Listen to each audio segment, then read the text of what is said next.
Hello YouTube, welcome to my next video. So we're on week 2 now, day 1. So yeah, just doing 2 sessions a week now. Starting off with bench press at the moment. So this is my pressing session, just 2 sessions a week.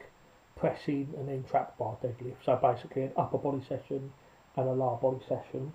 And yeah, just doing a 7-week peaking block now.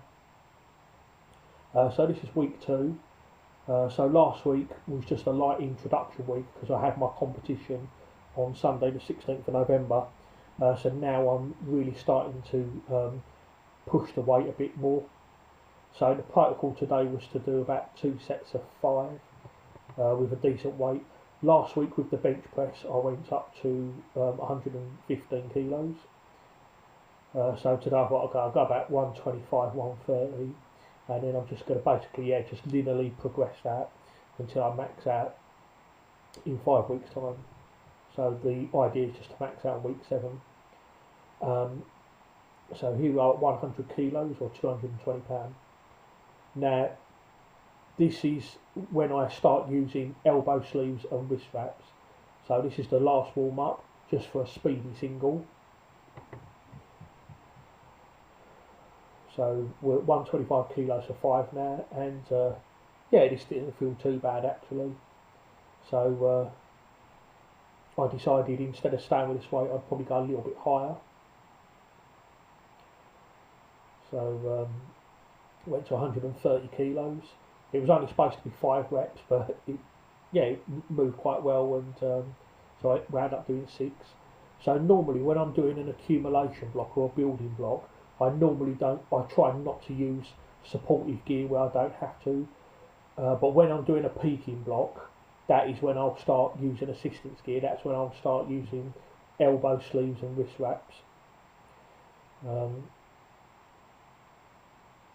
little pause there, and could have got 7, possibly even 8. So right where I want to be at the moment. But yeah, like I say, for a peaking block, that's when I'll start using assistance stuff like elbow sleeves and wrist wraps. And when I'm doing squats, I'll start wearing knee wraps because I want to be able to lift the biggest possible weight, and I want to give myself every possible advantage that I can get within reason. Take the deadlift for example.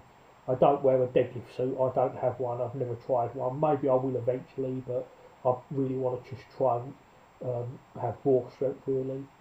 So for assistance, 2 sets of 6 with close grip ball press. 275 for 6, and that felt a little hard, but definitely a rep or 2 more there, which is really what I'm looking for. Really, I really want to, like I say, start pushing this now, and I'm really excited to see how far I can push, not just the bench press, but the close grip ball press, and also this press behind the neck as well. So for a while I was using an axle bar to do this.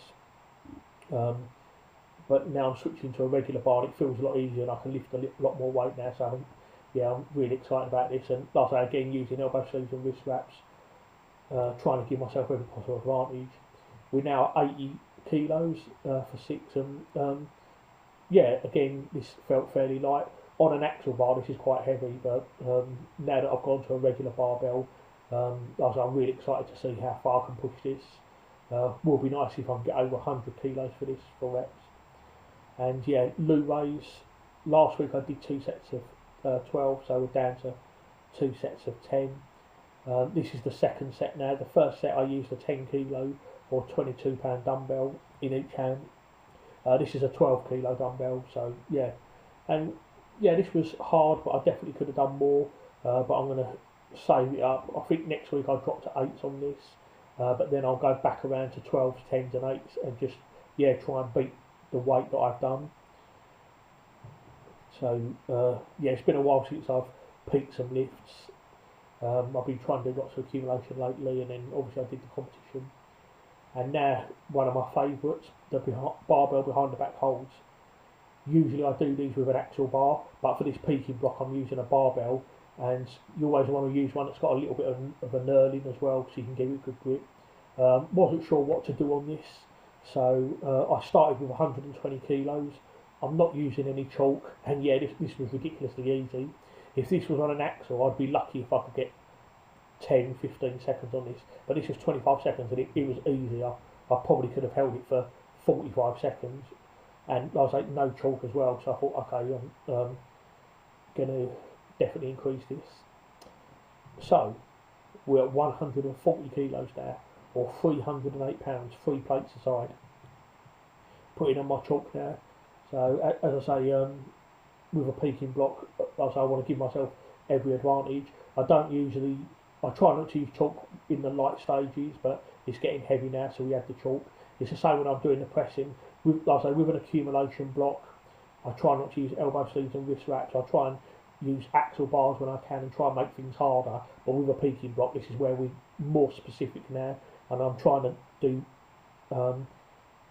lifts that will be specific to what I want to increase. So, for example, I want to peak my bench press. So now I'm doing bench press, and I want to peak trap bar deadlift, and that's what I'll be doing. That will probably be Friday. I'll be doing that. But yeah, did this 25 seconds, 308 pounds, and it was fairly hard, but I definitely had at least 5 or 10 more seconds there. So yeah, really good session. I'm starting to use some decent weight now. Everything's coming along nicely. I'm only on week 2 and I'm already at 130 kilos on the bench press. I think I am aiming for about 160, 165 kilos on the bench press, hoping to do that with pulls. If I get any more, that's a bonus. So yeah, it's all going really well at the moment. Looking forward to seeing what I can do. So yeah, next training session should be Friday, and that'll be trap bar deadlifts. So yeah, looking forward to doing that. More weight as well. I think I'll be going for at least 250 on that, and try and do it nice, light and easy, and try and lift as fast as I can. So yep, some good stuff to come hopefully. So I'm going to check out now. Thank you guys for watching, and I'll see you all next time.